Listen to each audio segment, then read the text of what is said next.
mes chers élèves, heureux de vous retrouver ce matin dans une nouvelle vidéo dans laquelle nous allons essayer d'écrire un tout petit paragraphe et dans un deuxième temps nous allons essayer aussi de bien lire et d'expliquer les mots qui vous semblent un tout petit peu difficiles.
Désolé, je cherche.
Et maman.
Voilà mes chers élèves, heureux de vous retrouver ce matin dans une nouvelle vidéo dans laquelle, alors voilà mes chers élèves, nous allons passer maintenant à la lecture de ce petit paragraphe qui appartient, bien, c'est un extrait.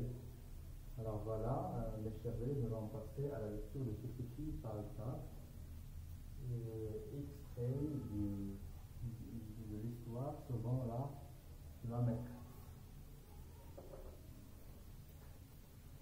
Elle a pris une craie et elle s'est dirigée vers le tableau au moment où il allait écrire la date. Voilà mes chers élèves, nous allons passer maintenant à la lecture de ce petit paragraphe. Souvent, la maîtresse, elle a pris une craie et il s'est dirigé vers le tableau. Au moment où il allait écrire la date, la craie lui a glissé des mains. La maîtresse s'est vite baissée pour la ramasser, tout en faisant chute, car certains élèves commençaient déjà à rigoler. Mais à peine s'était-elle remise à écrire que la craie lui a glissé à nouveau des doigts. Je recommence. Sauvons la maîtresse. Elle a pris une craie et elle s'est dirigée vers le tableau. Au moment où elle allait écrire la date, la craie lui a glissé des mains. La maîtresse s'est vite baissée pour la ramasser, tout en faisant chute, car certains élèves commençaient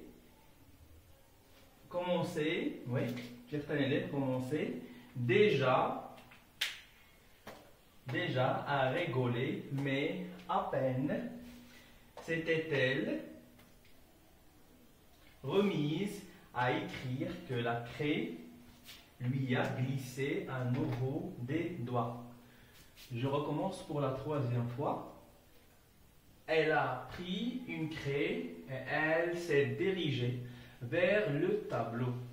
Au moment où il allait écrire la date, la craie lui a glissé des mains. La maîtresse s'est vite baissée pour la ramasser, tout en faisant chute, car certains élèves commençaient déjà à rigoler. Mais à peine s'était-elle remise à écrire que la craie lui a glissé à nouveau des doigts.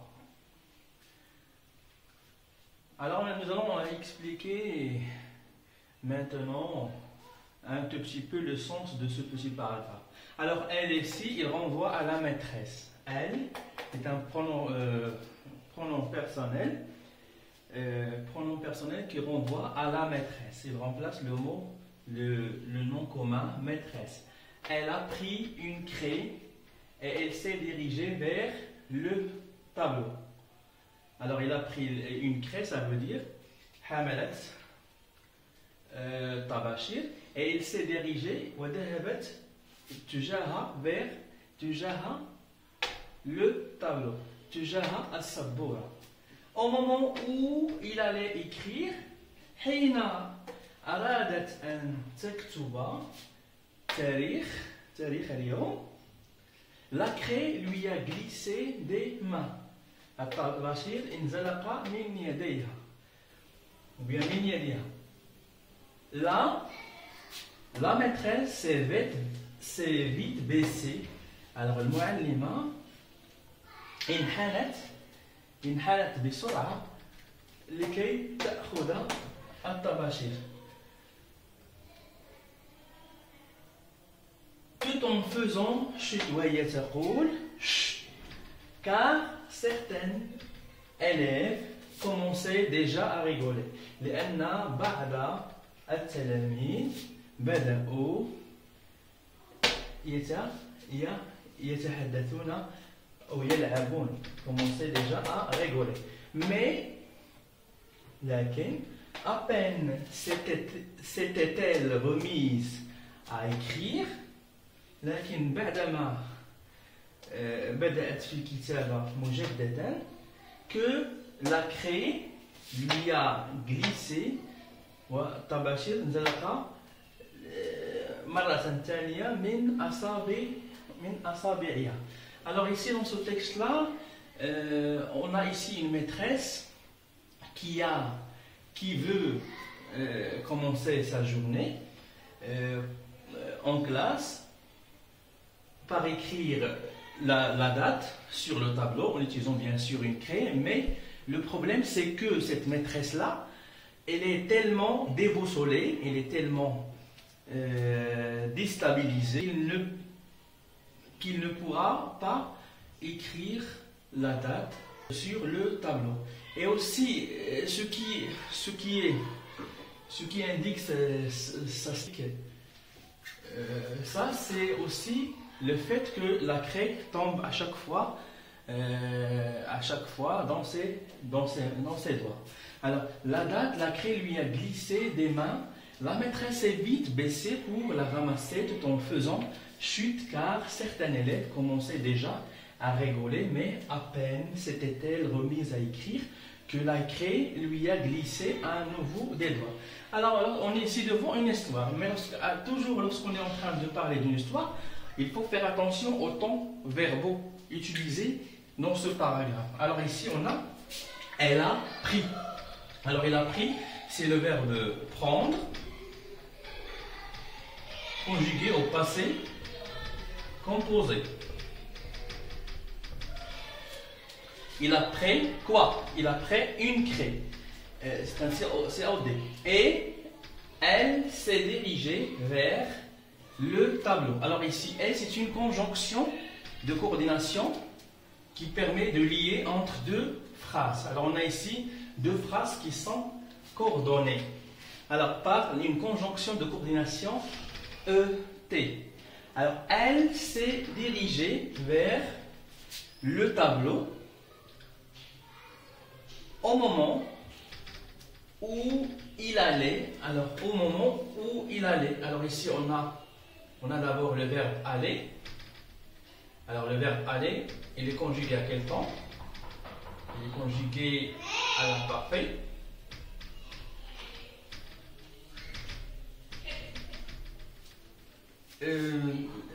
Écrire la date, la craie lui a glissé. Alors on a ici glisser. Glisser, c'est le verbe glisser. Conjugué aussi au passé composé. Glisser des mains, la maîtresse s'est vite baissée. Alors ici on a un verbe pronominal, se baisser. Alors c'est un verbe pronominal. Et toujours lorsqu'on a un verbe pronominal, il s'accorde toujours avec le sujet. Alors la maîtresse ici, la maîtresse s'est vite bien baissée. C'est pour cela qu'on a ajouté le E ici. Alors si vite baisser pour la ramasser. Tout en faisant, alors pour la ramasser. Alors ici pour la ramasser. Si là, c'est un pronom personnel complément qui remplace la craie. Alors pour la ramasser. Pourquoi on a écrit ici ramasser? Parce que il vient juste après une préposition. À chaque fois qu'on a une préposition, alors le verbe qui la suit se met à l'infinitif. Tout en faisant, chute. Alors ici, regardez cette expression en faisant. Ici, on a en plus le en. On a ici en plus le participe présent du verbe faire. Ici, on parle du gérondif. Alors pour parler de deux actions qui se passent en même temps, on peut utiliser le gérondif. Alors, on peut dire par exemple, il marche en chantant. Et il mange en regardant la télé. Alors en faisant, chute. Alors chute, c'est une expression par laquelle la maîtresse avertit les élèves de se taire. Car certains élèves commençaient déjà à rigoler. À rigoler, ça veut dire commencer à faire des bêtises ou bien s'amuser, rigolade. Alors commencer à rigoler, mais à peine s'était-elle remise à écrire que la craie lui a glissé à nouveau des doigts. Alors concernant ce temps-là, c'était l'imparfait. Alors c'est le verbe commencer. C'est le verbe commencer conjugué à l'imparfait de l'indicatif. Déjà à rigoler. Alors ici, voilà, ici on a écrit le verbe à l'infinitif ici, ER, parce que ce verbe-là vient juste après une préposition. Ça, c'est la préposition. À chaque fois qu'on a une préposition, le verbe qui vient après, le verbe qui vient après se met à l'infinitif. Oui. Alors, à rigoler, mais à peine. Alors, mais ici, c'est une conjonction aussi de coordination qui indique l'opposition. Mais à peine s'était-elle remise à écrire que la craie lui a glissé. Alors, lui a glissé à nouveau des doigts. Merci sur votre attention et à la prochaine vidéo.